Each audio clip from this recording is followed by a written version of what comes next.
ஸ்ரீ குருப்பியோ நமக. குருர் பிரம்மா குருர் விஷ்ணுர் குருர் தேவோ மகேஸ்வரக குரு சாட்சாத் பரம் பிரம்ம தஸ்மை ஸ்ரீ குரவே நமக. சதாசிவசமாரம்பாம் சங்கராச்சாரிய மத்தியமாம் அஸ்மதாச்சாரிய பர்யந்தாம் வந்தே குரு பரம்பராம். குரவே சர்வலோகானாம் விஷஜே பவரோகிணாம் நிதயே சர்வவித்யானாம் தட்சிணாமூர்த்தயே நமக. ஸ்ருதிஸ்மிருதிபுராணானாம் ஆலயம் கருணாலயம் நமாமி பகவத்பாதம் சங்கரம் லோகசங்கரம். सदात्मध्याननिरतं विषयेभ्यः पराङ्मुखं नौमि शास्त्रेषु निष्णातं चन्द्रशेखरभारतीं. विवेकिनं मगाप्रज्ञं धैर्यौधार्यक्षमानिधिं सदा अभिनवपूर्वं तं विद्यातीर्थगुरुं भजे. भारतीकरुणापात्रं भारतीपदभूषणं भारतीपदमारूढं भारतीतीर्थमाश्रये. विद्याविनयसम्पन्नं वेदरागं विवेकिनं वन्दे वेदान्ततत्त्वज्ञं विदुशेखरभारतीम्. அனைத்து பெரியோர்களுக்கும் நீலாயதாட்சி குமாரின் நமஸ்காரங்கள். பிரதி குருவாரம் நம்முடைய பிரத்யக்ஷ பகவான் ஜெகத்குரு ஸ்ரீ பாரதி தீர்த்த மகாஸ்வாமிகளின் சச்சரிதம் கேட்டுக்கொண்டிருக்கிறோம். இந்த சரிதம் மற்றும் மகிமைகளை குருமகிமை அப்படிங்கிற புத்தகத்திலிருந்து தான் கேட்டுருக்கோம். போன வாரத்தின் தொடர்ச்சியை தான் தொடர்ந்து கேட்கப் போகின்றோம். 29வது வாரமாக நம்ம போன வாரம் பிரபாகரன் சேலம் அவர்களுடைய அனுபவங்களை தான் கேட்டுருக்கோம். இன்னைக்கும் இப்பவும் அதை தான் தொடர்ந்து கேட்க போகிறோம். போன வாரம் நம்ம கேட்டிருந்தோம் இல்லையா, அவருடைய பொண்ணு தப்பிதமாக ஒரு மனக்குழப்பத்தில் அம்மாவோட தூக்க மாத்திரை சாப்பிட்டுட்டா. ஆச்சாரியால் எப்படி அந்த சமயத்தில் ஒரு நண்பரை அனுப்பிச்சு அந்த குழந்தையை காப்பாற்றினார் அப்படிங்கிறத கேட்டோம். அவரே சொல்கிறார், என்னோட பொண்ணு அண்ணா யூனிவர்சிட்டியில் அந்த பொறியியல் படிப்பெல்லாம் முடிச்சுட்டு அமெரிக்காவுக்கு கிளம்புறாளாம். ஏன்னா அமெரிக்காவுக்கு எம்எஸ் படிக்க கிளம்புறா. படிக்கணும்னு ஆச்சாரியால்கிட்ட வேண்டிக்கிறா. அவரும் ஆசீர்வாதம் பண்ணுறார். அவளோட ஆசைப்படி அவள் படிப்பதற்கு கிளம்புறா. அது மட்டும் இல்லாமல் பார்ட் டைம் வேலையும் அவளுக்கு அமெரிக்காவில் போகும்போதே கிடச்சிடுறது. படிச்சுட்டுருக்கா. அங்கே கொண்டிருக்கும் போது ஒரு வார கடைசியில் கேம்பஸில் வேலை முடிச்சுட்டு அடுத்த நாளைக்கு காலேஜுக்கு போகிறா. காலேஜுக்கு போனால் அங்கிருந்த செக்யூரிட்டி, அதாவது பாதுகாப்பு அதிகாரி அவர் மகளை கூப்பிட்டு சொல்கிறாராம், நீ வேலை செஞ்சுட்டு கிளம்பின பிறகு அங்கே காணாமல் போய் திரும்ப கிடைத்த பொருட்கள் வைக்கும் அறையில் ஒரு விலை உயர்ந்த வைர மோதிரம் இருக்காம். அதுக்கு அனாத போயிடுத்தாம். மறுபடியும் அவர் என்ன சொல்கிறாருன்னா, உங்களோட அந்த சமயத்தில் வேலை பண்ணிட்டு இருந்தவர் அமெரிக்க மாணவர், அவர் மிகவும் வசதி படைத்தவர். அதனால் அவர் அந்த மோதிரத்தை எடுக்கிறதுக்கு வாய்ப்பே இல்லை. ஆனால் நீங்கள் தான் வெளிநாட்டிலிருந்து வந்து ஸ்காலர்ஷிப்பில் படிக்கிறேன். அதனால் அதை எடுப்பதற்கான அதிக தேவை உங்களுக்கு தான் இருக்குது. அதனால் 2 நாட்கள் டைம் தரோம். அந்த 2 நாட்களுக்குள்ள மோதிரத்தை கொண்டு வந்து ஒப்படைக்கலைன்னா நாங்கள் உங்களை போலீஸ்கிட்ட ஒப்படைச்சிடுவோம் அப்படின்னு சொல்லிடுறார். இந்த குழந்தை ரொம்பவும் பயந்து போய் அப்பாவுக்கு ஃபோன் பண்ணி விஷயத்த சொல்கிறா. அழறா. என்ன பண்ணுறதுன்னு தெரியல அப்படின்னு அழறா. இவர் என்ன பண்ணுறார், இந்த பிரபாகரன் என்ன பண்ணுறார், என்ன பண்ணுறதுன்னு தெரியல. இதெல்லாம் பெரிய பெரிய விஷயம். அங்கே உடனே அவர் பயந்து போய் உடனே ஸ்ருங்கேரிக்கு கிளம்புறார். ஸ்ருங்கேரிக்கு கிளம்பி குருநாதர்கிட்ட நடந்ததை எல்லாம் சொல்கிறார். குருநாதர் அம்பாள் பக்கமாக கை காட்டுறார். அம்பாள் பக்கமாக கையை காட்டி, நான் அம்பாள்கிட்ட வேண்டிக்கிறேன், அவ மேலே பாரத்தை போடு, நீ ஊருக்கு கிளம்பு அப்படின்னு மத்ராட்சதையை கொடுக்குறார். இவரும் அன்னைக்கு ராத்திரியே சேலத்துக்கு கிளம்பின்னு இருக்கார். அப்போது அவர் பொண்ணு ஃபோன் பண்ணுறா. அங்கேருந்து அந்த காணாமல் போன மோதிரத்தை வேறு ஏதோ நகரத்துலேருந்து பக்கத்தில் ஏதோ ஒரு ஊர்லேருந்து யாரோ ஒருத்தர் யூனிவர்சிட்டி ஆஃபீஸ்க்கே தபாலில் அனுப்பியிருக்கார் போல இருக்கு. அது எப்படி என்ன எதுவுமே தெரியாது.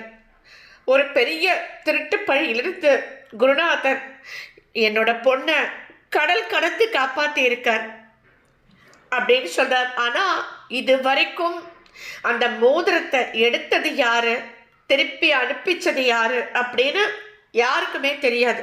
அது திரும்பி போஸ்டில் வந்திருக்கு, அவ்வளோதான். நம்மளை பொறுத்த வரைக்கும் அதை அனுப்பிச்சது குருநாதர் தான், இல்லையா? இப்படி நமது மனித முயற்சிக்கு அப்பாற்பட்ட பல அற்புதங்களை நம்முடைய குருநாதர் பலர் வாழ்வில் நடத்தி கொடுத்திருக்கார், இல்லையா? இப்போ நம்ம வேறு ஒருவரோட அனுபவத்தை கேட்க போகிறோம். சுந்தர ராமகிருஷ்ணன் அப்படிங்கிறவர் சொல்கிறார். இவர் மதுரையில் இருக்கார். அவர் என்ன சொல்கிறாருன்னா, 2004 மதுரையில் ரொம்பவும் தண்ணீர் பஞ்சம். அவள் அப்போ கோமதிபுரத்தில் வச்சுட்டு வந்துட்டுருக்கா. கிணத்துல போர்வெல்ல ஒரு சொட்டு தண்ணி கூட இல்லாமல் வறண்டு போயிட்டு ஒன்றுமே இல்லை, மருந்துக்கு கூட தண்ணி இல்லை. 4-5 மாதமாக லாரியில் தண்ணீர் வரவழைச்சு உபயோகப்படுத்தின்னு இருக்கா. தினமும் காலையில் என்ன பண்ணுவாளாம், ஒரு பஞ்ச பாத்திரத்தில் ஜலத்தை எடுத்து வச்சுட்டு ஸ்ரீ குரு பாகிமாம் அப்படிங்கிற மந்திரத்தை 3 வாட்டி ஜபிச்சுட்டு அந்த ஜலத்தை கிணத்துல விட்டுட்டு ஆச்சாரியால வேண்டிப்பாரா. நித்தியம் பண்ணுவாராம் அதை. தீபாவளி அன்னைக்கு காத்தால முந்தின நாளைக்கு லாரி தண்ணி வரல. வேற ஏற்பாடும் அவ பண்ணாமல் விட்டுட்டா. அடுத்த நாளைக்கு விடிஞ்சா தீபாவளி, தண்ணி கிடையாது, கங்கா ஸ்நானம் பண்ணணும், சொட்டு ஜலம் கிடையாது. அவரோட மனைவி ரொம்ப கோபத்தில் சத்தம் போடுறா போல இருக்கு. இப்படி கூட நீங்கள் பார்க்காம இருப்பேடா, நாளைக்கு விடிஞ்சா தீபாவளி, குளிக்கணுமே, மற்ற நாள் மாதிரி லேட்டாக குளிச்சா பரவாயில்ல அப்படின்னு ரொம்ப கோச்சிக்கிறா போல இருக்கு. அப்போ அவர் ரொம்ப வருத்தப்பட்டு அவரை மறந்து அவர் என்ன பண்ணுறார், சீக்குரோ பாகிமாம் அப்படிங்கிற அந்த மந்திரத்தை சொல்லிட்டு மோட்டார் சுவிட்சை போடுறாரா. அப்படி மோட்டார் சுவிட்சை போட்டதும் எதிர்பாராத விதமாக டேங்கில் தண்ணீர் விழ ஆரம்பிக்கிறதாம். ஆனால் அவர் சொல்கிறார், சத்தியமாக அன்றைக்கு முதல் நாளைக்கு கூட கடத்துல சொட்டு தண்ணி கிடையாமல் வறண்டு தான் இருந்தது. 5-6 மாதமாக தண்ணி இல்லாமல் மோட்டார் சுவிட்சு போடவும் இல்லை. அன்னைக்கு குருநாதா சரணாகதி அப்படின்னு சொல்லிண்டே போடவும் ஜலம் வந்து விட்டதுன்னு சொல்கிறார். எங்களால் எங்கள் கண்களை நம்ப முடியலன்னு சொல்லியிருக்கார் அவர். எங்களுக்கு என்ன அதை விட சந்தோஷம், ஆனந்த கூத்தாடினோம் நாங்கள்லாம் அப்படின்னு சொல்கிறார். அன்றைக்கு குருநாதரோட அந்த பேரருளால் கங்கா ஸ்நானம் பண்ணினோம். அன்னையிலிருந்து இன்னைக்கு வரைக்கும் கிணத்துல தண்ணீர் குறையாமல் நிரம்பிதான் இருக்கு. எங்க தெருவில் அக்கம் பக்கம் வீடுகளின் கிணத்துக்கள்ல தண்ணீர் வற்றினா கூட எங்க வீட்டில் குருநாதரின் அருளால் வற்றாத கிணறாகி விட்டது எங்களுடைய கிணறு அப்படின்னு சொல்றார் அவர். தீன தயாளுவான எங்கள் குருநாதர் பாழான கிணற்றிலிருந்து தண்ணீர் வர செய்த கருணைய இன்னைக்கு நினைச்சாலும், இன்னைக்கு நம்ம கேட்டாலும் நம்ம கண்கள்ல ஜலம்தான் பெருகிறது, இல்லையா? அவரே சொல்றார். என்ன சொல்றார்னா, குருநாதர் தான் எனக்கு வைத்தியநாதர்னு சொல்றார். 2007 அவருடைய மனைவி விஜயா அப்படிங்கிறவாளுக்கு கர்ப்பப்பையில் ஆப்ரேஷன் நடக்கிறது. ஆப்ரேஷன் நடந்து முடிஞ்செடுத்தோ. ஆனால் என்ன ஆகுறதுன்னா, புண்ணு ஆறாமல் நிறைய சீழ் வச்சு புறையோடி இருந்தது. என்ன ஆயிடுத்துன்னா, அது சரியாகாட்டா திரும்ப சின்ன ஆப்ரேஷன் பண்ண வேண்டியிருக்கும் அப்படின்னு டாக்டர் சொல்லிடுறா. அதை கேட்டு இவாளுக்கு ரொம்ப கவலையாயிடுது. பண்ணின இடத்துலையே மரம்ப சின்ன ஆப்ரேஷன்னா அது திரும்ப ஆறதுக்கு எத்தனை நாள் ஆகும், இல்லையா? ரொம்ப கவலை அவளுக்கு. அவள் என்ன பண்ணுறா, நமக்கு குருநாதர் தான் சரணாகதி அப்படின்னு ஒரே நம்பிக்கை அவளுக்கு. ஸ்ரீ குரு பாகிமாம் அப்படிங்கிற மந்திரத்தை தொடர்ந்து விடாமல் நாள் பூரா ஜபிச்சுட்டே இருக்கா. அடுத்த நாளைக்கு மருந்து ஆப்ரேஷன்லாம் எதுவுமே இல்லாமல் சேர்வது நின்றுடுத்தான். அது மட்டும் இல்லை, வலியும் இல்லாமல் போயிடுத்தான் அந்த விஜயாவாளுக்கு. அதுதான் அவர் சொல்கிறார், அந்த குருநாதன் தான் எனக்கு வைத்தியநாதன். இப்படி மாறி மாறி எங்களை காப்பாற்றிய கருணையை நான் என்னவென்று சொல்வது அப்படின்னு சொல்கிறார். இந்த மாதிரி எத்தனை எத்தனை அனுபவங்கள் எத்தனை பேருக்கு நடந்திருக்கு. இன்னைக்கு இந்த கர்ப்பப்பை ஆப்ரேஷன் நடந்த வைத்தியநாதனை பற்றி சொல்லும்போது என்னுடைய நண்பர் ஒருவருக்கு அந்த பிரச்சனை இப்போ நடந்துட்டு இருக்கு. அவள் டாக்டர்கிட்ட காட்டின்னு இருக்கா. அவளுக்காக உங்கள் மூலமாக நான் அவளுக்கு நல்லபடியாக எதுவும் இல்லாமல் இருக்கணும்னு பிரார்த்தனை பண்ணிக்கிறேன்.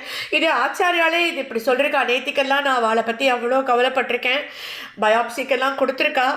ரொம்ப ரொம்ப நான் அவளுக்காக கவலைப்பட்டேன்னா, ஆதரவே இல்லாதவாவா ரொம்ப கவலைப்பட்டேன். நிஜமாவே இன்னைக்கு நீ பிரார்த்தனை பண்ணிக்கோன்னு ஆச்சாரியால் சொல்லி தான் இன்னைக்கு இந்த இதை நான் உங்களுக்கு சொல்லும்படியான இது நிஜமாக குருவரோடு இல்லாமல் வேறு எதுவுமே கிடையாது. அவளுக்காக அவள் பேர் கல்பனான் பேர்.